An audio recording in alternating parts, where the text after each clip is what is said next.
ఓం గం గణపతియే నమః. స్వర్ణలక్ష్మి నమస్తే అస్తు. పరబ్రహ్మ స్వరూపిణి రాజ్యం దేహి ధనం దేహి సర్వకామాంచ దేహి మే.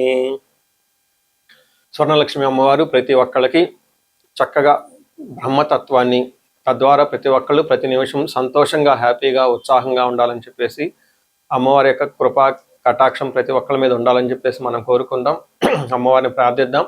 అంతేకాకుండా ప్రతి ఒక్కళ్ళకి కూడాను రాజ్యం దేహి అమ్మవారు ఒక అథారిటీని, ఒక పవర్ని, ఒక స్టేటస్ని, ఒక దర్పాన్ని ప్రతి ఒక్కరికి ఇవ్వాలని చెప్పేసి కోరుకుంటూ, దీనితో పాటుగా ధన సమృద్ధి, ధనం అనేది ప్రతి ఒక్కరికి ఉండాలని, చక్కగా వాళ్ళ ఇంటి నిండా బ్యాంక్ అకౌంట్లు నిండా ఎక్కడ పెట్టినా ధనం ఉండాలని, ప్రతి ఒక్కరికి ధనం లేదు అన్న ఒక ఫీలింగ్ అనేది వాళ్ళకి రాకుండా సమృద్ధిగా ధనం ఉండాలని చెప్పేసి అమ్మవారిని ప్రార్థిస్తూ, దీనితో పాటు సర్వకామార్చ దేహిమే అంటే మన మనసులోకి వచ్చిన ప్రతి కోరిక కూడా అమ్మవారి తక్షణమే నెరవేర్చాలి. ఈ విధంగా అమ్మవారి యొక్క కృపా కటాక్షం మన మీద ఉండాలి. 12 రాసుల వారు కూడా చక్కగా అభివృద్ధి జరిగి ఎంతో ఉత్సాహంగా ఉన్నతంగా ఎదగాలని చెప్పేసి మనం కోరుకుందాం. ఇప్పుడు మనం జూన్ మంత్ యొక్క రాశి ఫలాలు చెప్పుకుందాం. జూన్ మంత్ రాశి ఫలాలు చెప్పుకుంటే ఈ జూన్ మాసంలో మనకి 2-3 రకాల విశిష్టతలు ఉన్నాయండి, అవి తెలుసుకుందాం. ఫస్ట్, ఈ జూన్ మంత్ మనకి అధిక జ్యేష్ఠ మాస పౌర్ణమితో స్టార్ట్ అయ్యి నిజ జ్యేష్ఠ మాసం పౌర్ణమితో ఎండ్ అయిపోతుందని మీరు గమనించాలి. అయితే ఈ యొక్క 2 పౌర్ణముల మధ్య ఈ యొక్క జూన్ మంత్ ఉండటంతో ఇందులో 2-3 రకాల విశిష్టతలు ఉన్నాయి. ఈ మాసంలో ఫస్ట్ 2 శని త్రయోదశులు వస్తున్నాయండి. 2 శని త్రయోదశులు చాలా చాలా రేరుగా వస్తాయని గమనించుకోవాలి. కొన్నిసార్లు శని త్రయోదశి 4-5 నెలలకు కూడా రాలేదు. పోయిన సంవత్సరం ఐ థింక్ ఇదే విధంగా జరిగింది. 5 నెలల వరకు శని త్రయోదశి లేదు. చాలా మంది పూజలు చేసుకోవాలన్నా కానీ, శనికి సంబంధించిన ఏమైనా పరిహారాలు చేసుకోవడానికి శని త్రయోదశి చాలా బెస్ట్ది. అలాంటిది శని త్రయోదశులు 2 వస్తున్నాయని గమనించుకోవాలి. వీటితో పాటుగా చాలా మందికి ఎప్పుడైతే అమావాస్య వెళ్ళిపోయిందో మనకి నిజ జ్యేష్ఠ మాసం స్టార్ట్ అవుతుందంటూ చాలా మందికి పెళ్లిళ్ళు సీజన్ వస్తుందని మనం చెప్పుకోవాలి. పెళ్లిళ్ళకి చాలా అనుకూలమైన టైం అని గమనించాలి. ఇంకొక ముఖ్యమైన విషయము, లాస్ట్ అంటే జూన్ ఎండ్లో మనకి ఏరువాక పున్నమి అని వస్తుంటుంది. ఇది రైతులకు ప్రత్యేకంగా చాలా చాలా ముఖ్యమైన రోజు. ఆ రోజున అందరూ అరకలు కట్టుకుంటారు. ఎద్దులకి చక్కగా మనకేమంటారు అలంకరణ చేసుకొని గుడుల చుట్టూ తిరుగుకొని అక్కడ నుంచి అరక కట్టుకొని ఊళ్ళల్లోకి వెళ్ళిపోయేసి పొలం దున్నటం స్టార్ట్ చేస్తారని గమనించాలి. సో ఇది కూడాను ఇప్పటికి కూడాను ఇది మనకి ఎప్పటి నుంచో ఉన్న ఒక సనాతన ధర్మంలో భాగంగా ఎద్దులను పూజ చేయటము, వాటిని నందీశ్వరులుగా భావించుకోవటం, గుడుల చుట్టూ 3 రౌండ్లు తిప్పుకోవటం, భజనలు పెట్టుకోవటం, దండారా వేయటం, ఈ పనులను చేస్తూ ఉంటారు. ఒక ఉత్సాహంగా టోటల్ విలేజెస్ కూడా చాలా చక్కటి వాతావరణంలో ఇవన్నీ జరుపుకుంటూ ఉంటారని గమనించాలి. సో ఇది ఈ జూన్ మంత్లో ఉన్న యొక్క విశిష్టతలు, ముఖ్యమైన పండగలు, అలానే ముఖ్యమైన ఇంపార్టెంట్ డేట్లను మనం చెప్పుకున్నాం. ఇప్పుడు ఇంకొకటి చెప్పుకోబోతున్నాం. అది జ్యోతిష శాస్త్రం ప్రకారంగా గ్రహాల గురించి. జూన్ మాసంలో 5 గ్రహాలు మారుతూ ఉన్నాయండి. 28వ తారీఖున అంటే నెల బిగిన అవ్వక ముందే బుధుడు మారుతూ ఉన్నారు. వీళ్ళతో పాటు శుక్రుడు, కుజుడు, సూర్యుడితో మారుతూ ఉన్నారు జూన్ మాసంలో. ఇంకా ముఖ్యమైనది సంవత్సరానికి ఒక్కసారి మారే గ్రహం ఏంటంటే గురువు మారుతూ ఉన్నారు. ఈ గురువు జూన్ 2వ తారీఖున మారుతూ ఉన్నారు. అంటే మనం జూన్ మంత్లో 5 గ్రహాల యొక్క ప్రభావం ఎలా ఉండబోతుంది అనేది మనం చెప్పుకుంటూ ఉన్నాం అనమాట. సో కర్కాటక రాశి వాళ్ళకి జూన్ మంత్లో కొంచెం మిక్స్డ్గా ఉండే అవకాశం ఎక్కువగా ఉంటుందని గమనించాలి. కొన్ని విషయాలు చాలా స్ట్రాంగ్గా ఉంటుంది, కొన్ని విషయాల్లో కొంచెం నిదానంగా మీకు ఫలితాలు వచ్చే అవకాశం ఉంటుంది. అవేంటి మనం చూద్దాం. ఇందులో ఉన్న నక్షత్రాలు చూస్తే పునర్వసు 4వ పాదం, పుష్యమి 1, 2, 3, 4 పాదాలు, ఆశ్లేష 1, 2, 3, 4 పాదాలంతా ఈ కర్కాటక రాశిలో ఉంటారని గమనించాలి. పేరు బలం బట్టి చూసుకుంటే వీళ్ళకి హీ, హూ, హే, హో, హో, డా, డా, డీ, డూ, డే అన్న లెటర్స్ అంతా కూడా మనకి ఇందులో ఉంటాయని గమనించుకోవాలి. అయితే మనకి లఘు గోచారం, సూక్ష్మ గోచారం ప్రకారం 12వ స్థానంలో సూర్యుడు ఉండటం వల్ల ధనచ్ఛేదము అని చెప్తూ ఉంటారు. 10వ స్థానంలో కుజుడు ఉండటం వల్ల ఉద్యోగంలో అతిగా తిరిగే అవకాశం ఉంటుంది, కష్టం ఉంటుంది. 12వ స్థానంలో బుధుడు ఉండటం వల్ల అవమానాలు జరుగుతూ ఉంటుంది. శుక్రుడు ఫస్ట్ హౌస్లో ఉండటం వల్ల అఖిల విషయ భోగం, అన్ని విషయంలో ఆల్రౌండ్ ప్రాస్పరిటీ ఉంటుందని చెప్పుకోవాలి. అంటే కొంచెం ఇబ్బందులతో కూడి ఓవర్గా కంఫర్టబుల్గా ఉంటుందని మీరు గమనించుకోవాలి. ఇందులో మీరు బాగా గమనించాల్సిన విషయం ఏంటంటే 12వ స్థానంలో సూర్యుడు ఉండటం వల్ల స్వస్థాన ఏమని చెప్తారంటే ఇది కొంచెం ఉద్యోగం చేసే వాళ్ళకి కొంచెం జాగ్రత్తగా ఉండాలి. కొంచెం అనుకున్న విషయాల్లో కొంచెం ఛాలెంజింగ్గా ఉండే అవకాశం ఎక్కువగా ఉంటుందని గమనించుకోవాలి. పర్టికులర్గా బ్యూరోక్రాట్స్ ఎవరైతే ఉన్నారో ఐఏఎస్ ఐపీఎస్ ఆఫీసర్లు, పొలిటీషియన్ నుంచి కొంచెం ఇబ్బందులు వచ్చే అవకాశం ఎక్కువగా ఉంటుంది. మీరు పెర్ఫార్మెన్స్ అంత ఎక్కువగా సరిగ్గా ఉండదు, ఈ మంత్ అని గమనించుకోవాలి. వీళ్ళతో పాటుగా ఆఫీసులో చేసేవాళ్ళు, సాఫ్ట్వేర్ వాళ్ళు, ఎన్ఆర్ఐలు అయితే ఎవరైతే ఉన్నారో వీళ్ళకి ప్రాజెక్టులు అయిపోవటం కానీ, మళ్ళీ కొత్త ప్రాజెక్ట్ రాకుండా ఉండటం కానీ, లేదంటే కొత్త ప్రాజెక్ట్ రావడానికి అనిశ్చితిగా ఉండే అవకాశం ఉంటుంది. వీటితో పాటుగా కొంతమంది వాళ్ళ ఇండివిజువల్ జాతకంలో కూడా సరిగా లేకపోతే దశాభుక్తి ఇంకా ఎక్కువగా టఫ్ అయిన సిచ్యువేషన్ ఫేస్ చేయాల్సి ఉంటుంది. కొంతమందికి జాబుల పైన ఆశ్చర్యపడనవసరం లేదని గమనించుకోవాలి. మనకి సంస్కృతంలో మహర్షులు ఏం చెప్తారంటే, స్వస్థాన నాశనం చైవ బంధు రోగ ధన వ్యయ ప్రాణపర్యంతమాపత్యం అవమానం అని చెప్తారు. ఇది చాలా ముఖ్యమైనదండి. ఇందులో ఒక విషయం బాగా గమనించుకోవాలి. ప్రాణపర్యంతం ఆపత్యం అవమానం అని చెప్తారు. అంటే ప్రాణాలు పోయే విధంగా అంత ఆపత్తులు వస్తాయి అని గమనించుకోవాలి. అంతేకాకుండా అవమానం జరుగుతూ ఉంటుందని గమనించుకోవాలి. ఎప్పుడైతే మనకి జాబ్ పోతుందో సహజంగా మనకి చాలా ముఖ్యం కాబట్టి ఈఎంఐలు ఉంటాయి, మళ్ళీ నెక్స్ట్ ఎలా ఉంటుంది, ఫ్యామిలీ రెస్పాన్సిబిలిటీస్ ఉంటాయి కాబట్టి చాలా మంది ఇబ్బందులు పడిపోతూ ఉంటారు. అందులోనే ఎన్ఆర్ఐస్ ఎవరైతే ఉన్నారో వాళ్ళు ఇంకా ఎక్కువ స్ట్రగుల్ అవుతూ ఉంటారు. ఎందుకంటే జాబ్ నిమిత్తం గురించి ధనం సంపాదన ప్రైమరీ, అక్కడికి వెళ్ళటం జరుగుతూ ఉంటుంది ముఖ్యం లైఫ్లో సెటిల్ అవ్వటానికి. ఇలాంటి వాళ్ళకి జాబ్ పోతే చాలా ప్రాబ్లంగా ఉంటుందని గమనించుకోవాలి. అయితే వీటితో పాటుగా స్వస్థాన నాశనం చేయవా, మీకున్న పదవి పోయే అవకాశం ఎక్కువగా ఉంటుంది. తర్వాత పోయిన వాళ్ళకి ఏదైనా మళ్ళీ ఆఫర్ రావడానికి ఇబ్బంది పడే అవకాశం పడుతూ ఉంటుందని గమనించాలి. టోటల్గా చూసుకుంటే సూర్య భగవానుడి వల్ల మీకు కొంచెం శత్రువుల పైన ఆధిక్యతని, హెల్త్ విషయంలో జాగ్రత్త పర్లేదు కానీ మిగతా విషయాల్లో పర్టికులర్ జాబ్ విషయంలో ప్రాబ్లం ఉంటుందని గమనించాలి. 10వ స్థానంలో మీకు కుజుడు ఉండటం వల్ల అగైన్ ఇది జాబ్కి సంబంధించిన గ్రహం కాబట్టి ఇబ్బందులు పడే అవకాశం ఉంటుందని తెలుసుకోవాలి. ఇందులో మనకి 10th హౌస్లో సూర్యుడు ఉండటం వల్ల ఏమవుతుంది, నిత్య క్లేశ సదా వ్యాధి సదా భోజన దుర్బలం సదా సంచార ఉద్యోగం దశమస్తే భవే ధారసుతే అని చెప్తారు.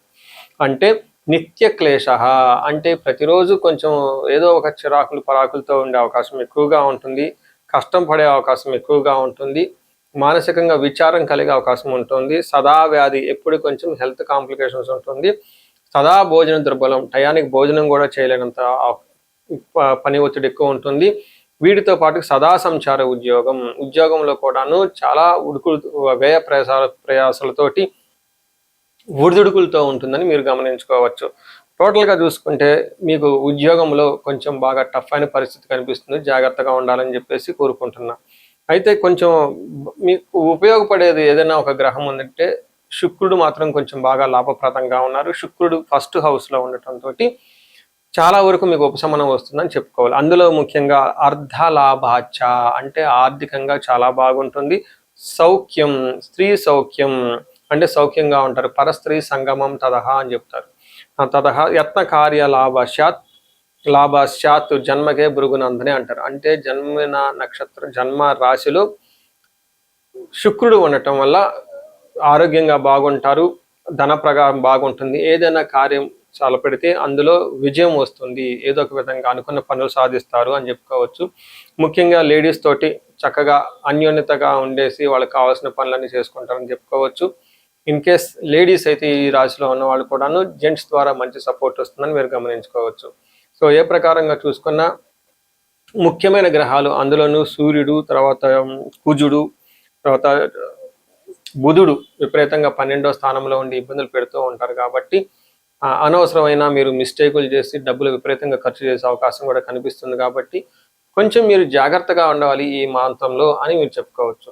అయితే ఈ రాశి వాళ్ళకి పరిహారాలు చూసుకుంటే కుజుడికి సంబంధించి లేదంటే సూర్యుడికి సంబంధించి ముఖ్యంగా ఆదిత్య హృదయ స్తోత్రాన్ని ప్రతిరోజు చదవటం, వీటితో పాటు జాబుకు ముఖ్యంగా హనుమాన్ కార్యసిద్ధి మంత్రం అని ఉంటుంది, మీకు ఇంటర్నెట్లో దొరుకుతుంది. ఈ 2 మంత్రాలని కలిసి ఒట్టిగా చదవగలిగితే చాలా బాగుంటుంది. ఆదిత్య స్తోత్రం వల్ల జాబులో చక్కగా ఆధిక్యత రావటము, మీకు మీ బాస్కి పై అధికారులకి మంచి సరైన ఒక అండర్స్టాండింగ్ రావటంతో పాటుగా మీకు రక్షణ కవచం కూడా ఉంటుంది. మీకు ఆఫీస్లో ఎవరన్నా మిమ్మల్ని కిందకి మీ యొక్క క్రెడిట్ని వాళ్ళు ఉపయోగించుకోవాలి అనుకున్నా, లేదంటే అనవసరంగా మిమ్మల్ని పైకి రానియకుండా చేయాలనుకున్న ఇబ్బందులు ఉన్నా కానీ ఈ ఆదిత్య హృదయ స్తోత్రం మీకు చక్కగా కాపాడుతూ ఉంటుంది. అలానే ఆదిత్య హృదయ స్తోత్రంతో పాటు హనుమాన్ కార్యసిద్ధి మంత్రం చదువుకుంటే కొత్తగా జాబులు అప్లై చేసుకున్న వాళ్ళకి కానివ్వండి, జాబులు అప్లికేషన్స్ మీకు ఫస్ట్ రౌండ్ సెకండ్ రౌండ్ అయ్యి మీరు ఎక్కడున్న మధ్యలో ఆగిపోయి ఉంటే అలాంటి వాటికి సంబంధించి చక్కగా హెల్ప్ అవుతుందని గమనించుకోవచ్చు. సో మీరు ఇంకా ఎక్కువగా గ్రహాలు ఉపయోగపడడానికి మహాన్యాసపరక ఏకాదశి రుద్రాభిషేకం చేయించుకుంటే చాలా బాగుంటుంది. అలానే కుజుడికి సూర్యుడికి 2 చిన్న గ్రహాలు, మంత్రాలు చాలా చిన్నవిగా ఉంటాయి కాబట్టి సంపూర్ణ శాంతి పూజలు చేయించుకున్నా కానీ చక్కగా మీకు చక్కగా కలిసి వస్తుందని చెప్పుకోవాలి. మనం ఇప్పుడు రెమెడీస్ చూసుకుంటే ముఖ్యంగా నేను అందరికీ సలహా ఇచ్చేది ఏంటంటే, మీ వయసు కనుక 35 to 45 ఉండి ఎక్కడ లైఫ్లో మీరు ఆగిపోయారు, ఇప్పటిదాకా గ్రోత్ ఉండి చక్కగా ఒక మేనేజర్ పొజిషన్లో ఉండి ఉన్నతంగా ఉండి కానీ లైఫ్ ఇప్పుడు అనేది మీకు ఛాలెంజింగ్గా ఉంది.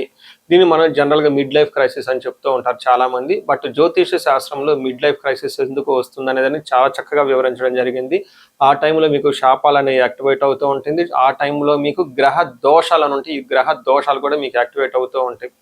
ఇది ఒక్కసారి మీరు ఇన్ కేసు మీ ఏజ్ కనుక అలా ఉండి అప్పటిదాకా బాగుండి మధ్యలో మేము లైఫ్లో స్ట్రక్ అయిపోయాము, గ్రోత్ లేదు, డైరెక్షన్ లేదు, సరిగా ఇంప్రూవ్మెంట్ లేదు, రిలేషన్షిప్స్లో ప్రాబ్లమ్స్ వస్తూ ఉన్నాయి, ఎలా వెళ్ళాలో కన్ఫ్యూజన్లో ఉన్నారు అనుకున్నప్పుడు ఖచ్చితంగా ఒకసారి జ్యోతిష శాస్త్రంలో మీ ఇండివిడ్యువల్ హారోస్కోప్ చూపించుకోండి. అందులో టోటల్ శాపాలు ఏమైనా ఉన్నాయో స్కాన్ చేసుకొని అవి ఇప్పుడు యాక్టివ్గా ఏమైనా ఉన్నాయో తెలుసుకోవడం చాలా చాలా ముఖ్యం. ఇప్పుడు దాకా మనం చెప్పుకున్న ఈ గోచార ఫలితాలు మీకు ఒక 30-40% మాత్రమే ఎఫెక్ట్ అవుతాయి.